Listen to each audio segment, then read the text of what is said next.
Did you know that in just the first few months of 2025, Parliament has pushed through more laws than in some entire years before?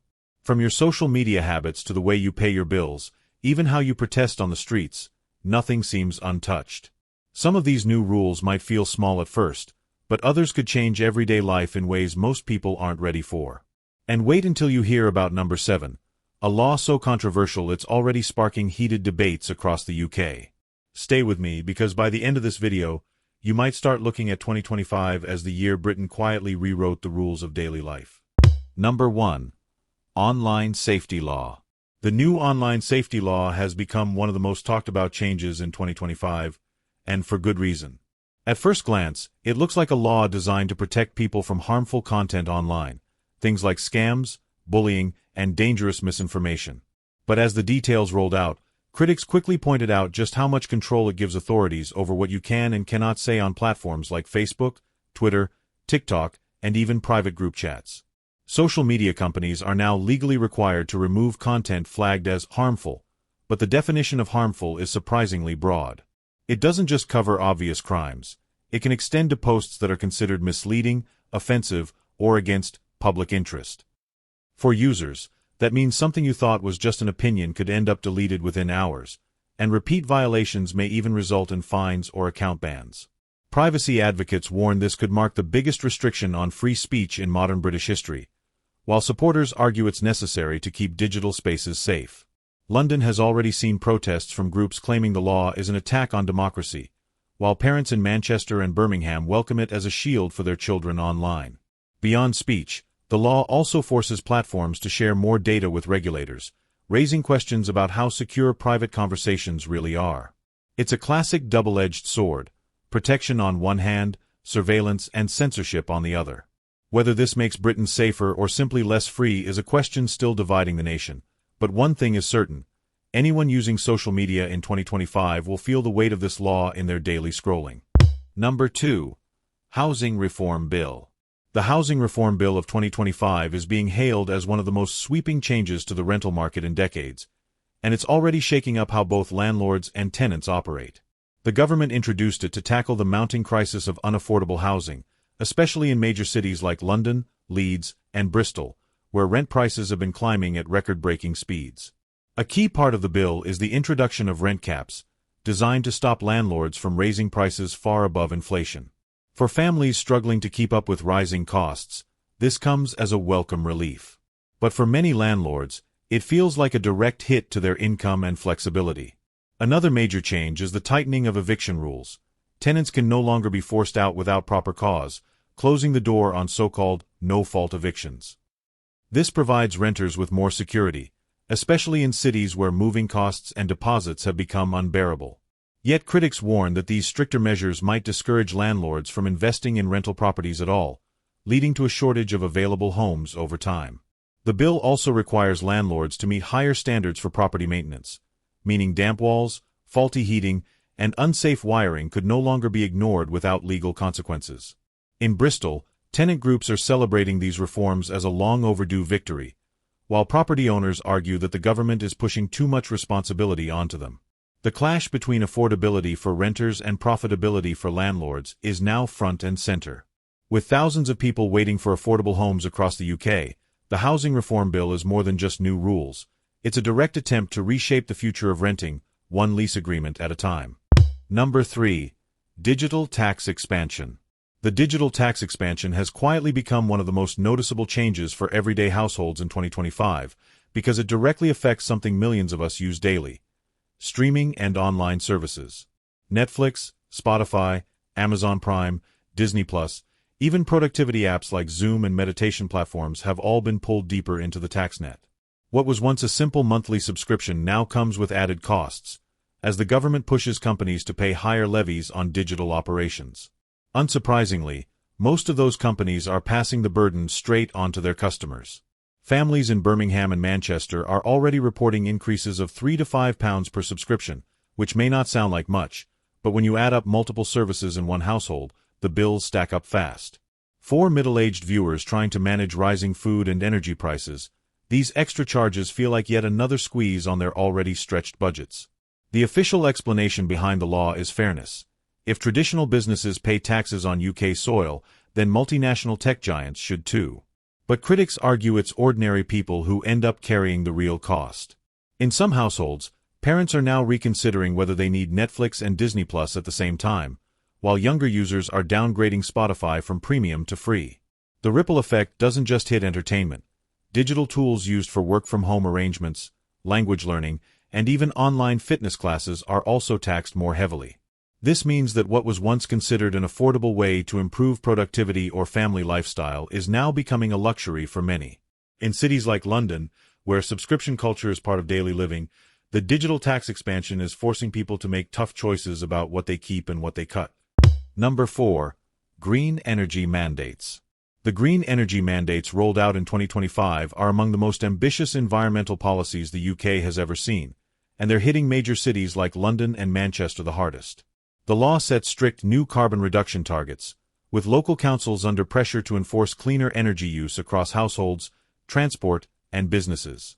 One of the biggest shifts is the push toward electric heating systems, replacing traditional gas boilers. While this move is intended to cut emissions, homeowners are worried about the upfront costs of switching, with installation fees running into the thousands. On top of that, the government is ramping up incentives and penalties to speed up the adoption of electric vehicles. Petrol and diesel cars face steeper taxes and restrictions in urban areas, while EV drivers are promised lower road charges and better parking options. For commuters in Manchester, this means preparing for a near future where charging stations become as common as petrol pumps. London is also expanding its low-emission zones, leaving older vehicles banned from entire districts. Supporters argue these changes are necessary to fight climate change and reduce toxic air pollution, especially in cities already struggling with smog and health issues. But many residents feel the transition is being rushed, placing heavy financial strain on ordinary families who simply can't afford new heating systems or electric cars overnight. Small businesses in both cities are also voicing concerns, saying the cost of compliance could drive some to closure. Despite the pushback, the government insists the mandates are non-negotiable, framing them as a vital step toward a greener, healthier Britain. Whether seen as progress or punishment, the reality is that everyday life in the UK's largest cities is being reshaped around these carbon targets, and there's no turning back. Number 5. Healthcare Worker Visa Rule. In 2025, the UK introduced stricter visa checks for overseas healthcare workers, and it's already sending shockwaves through hospitals in Birmingham, Leeds, and Glasgow. For years, the NHS has leaned heavily on international doctors, nurses, and support staff to keep the system afloat, especially during times of severe shortages. But under the new law, applicants now face tighter background checks, more rigorous qualification requirements, and higher fees before being granted entry. The government says this move is designed to ensure only the best qualified professionals are admitted, aiming to raise standards of care. Yet on the ground, hospitals are voicing alarm. Recruitment agencies in Birmingham warn that delays in processing visas are leaving wards understaffed, while Leeds is already reporting longer waiting lists due to fewer nurses available to cover shifts. In Glasgow, hospital administrators fear that vital services, from maternity units to A&E, could be disrupted if overseas staff pipelines slow to a trickle. Critics argue that this law risks worsening an already fragile healthcare system, pushing British patients into even longer queues for appointments and treatments. At the same time, overseas workers themselves feel increasingly unwelcome, with some choosing Canada, Australia, or Ireland instead, countries that are actively easing entry barriers. For middle-aged patients managing chronic conditions or elderly parents, this law could mean waiting months longer for care that used to be available within weeks. The government insists the stricter checks are about safety and quality, but many see it as a short-sighted policy that ignores the realities of a system desperate for more hands on deck. The irony is clear. In trying to secure better healthcare standards, the UK may have created a new crisis, one where the very people needed to save the NHS are being kept out. Number 6. Food and Drink Regulation. The food and drink regulation passed in 2025 is being described as a bold step toward tackling Britain's growing public health crisis, but it's already stirring up controversy in supermarkets and cafes across the country.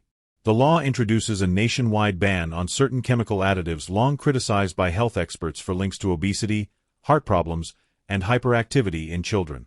On top of that, sugary energy drinks, once a staple for teenagers and shift workers, are now heavily restricted, with outright bans on sales to under 16s. In cities like Birmingham and Leeds, shopkeepers are adjusting their shelves, removing popular brands that can no longer legally be sold. Supporters see this as a victory for common sense, arguing that the government is finally taking action against products that fuel diabetes and rising obesity rates. But critics say it's an overreach, stripping adults of choice and hurting small businesses that relied on the steady sales of energy drinks and processed snacks. Parents in Glasgow welcome the move, hoping it will reduce their children's exposure to harmful drinks marketed with flashy logos and promises of instant energy. Meanwhile, young adults in Manchester are complaining that the restrictions are unfair, treating them like children even when they're old enough to vote and work full-time. Beyond drinks, food manufacturers are being forced to reformulate products to meet stricter standards, which could mean higher prices for everyday groceries. While the government frames the law as an investment in the nation's long-term health, the immediate effect is a culture shift, one where grabbing a can of high-caffeine, sugary liquid at midnight might soon be a thing of the past. Whether this law improves public health or simply frustrates consumers will become clear only in the years ahead. Number 7. Protest and Assembly Law. Perhaps the most controversial change of 2025, the protest and assembly law has triggered heated debates from London to Cardiff about the very definition of democracy. Under the new legislation, police forces now have expanded powers to control public gatherings, impose stricter limits on protest routes, and even shut down demonstrations deemed too disruptive.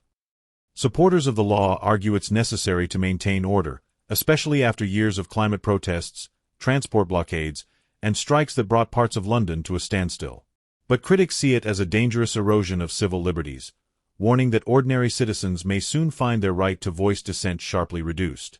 In Cardiff, student groups say the law unfairly targets younger generations, who rely heavily on protest as a form of political expression. London has already seen arrests under the new rules, with organizers fined heavily for failing to register marches far in advance. The law also grants police the ability to set strict noise limits, meaning chants, loudspeakers, and even music can be curtailed if deemed excessive. Civil rights groups are alarmed, calling it one of the most restrictive protest laws in modern UK history. At the same time, many residents and small business owners quietly support the change, relieved that their commutes or livelihoods are less likely to be disrupted by sudden blockades. The split in public opinion highlights the tension between personal freedoms and public convenience. For viewers in their 40s, 50s, and 60s, the stakes feel particularly high. This is not just about young activists, but about whether anyone can safely and legally gather to challenge authority. Number 7 stands out because it touches the heart of what it means to live in a free society, and whether that freedom is quietly slipping away. Number 8. Pension Age Adjustment. The pension age adjustment of 2025 has become one of the most personal and emotional laws passed this year, especially for workers in their late 40s and 50s. Under the new rules, the state pension age will gradually rise, meaning millions of people will now have to work longer before receiving the benefits they've been counting on for decades. In Liverpool, Sheffield, and Newcastle, where many industries still rely on physically demanding jobs, the impact feels especially harsh. Factory workers, construction crews, and service staff who have already spent decades on their feet now face the prospect of extra years before they can retire. Supporters of the change argue that with people living longer, it's only fair and financially necessary to extend the working age. They say the pension system simply cannot survive without reform. But critics see it as a betrayal, particularly for those who built their retirement plans around the previous age limit. In Sheffield, unions are warning that older workers in manual labor positions will struggle to cope, leading to higher rates of illness and disability. In Newcastle, community groups are raising concerns that people with shorter life expectancies due to poverty or poor health may never see the benefits they worked for. The adjustment also places added stress on younger family members, who often have to support parents unable to continue in their jobs but not yet eligible for pensions. For many in the 50-plus age group, this law feels less like an economic adjustment and more like a moving goalpost, undermining years of careful planning. Whether it strengthens the pension system or deepens resentment across Britain, one thing is clear: retirement in the UK is no longer what many people thought it would be. Number 9. Digital ID Requirement.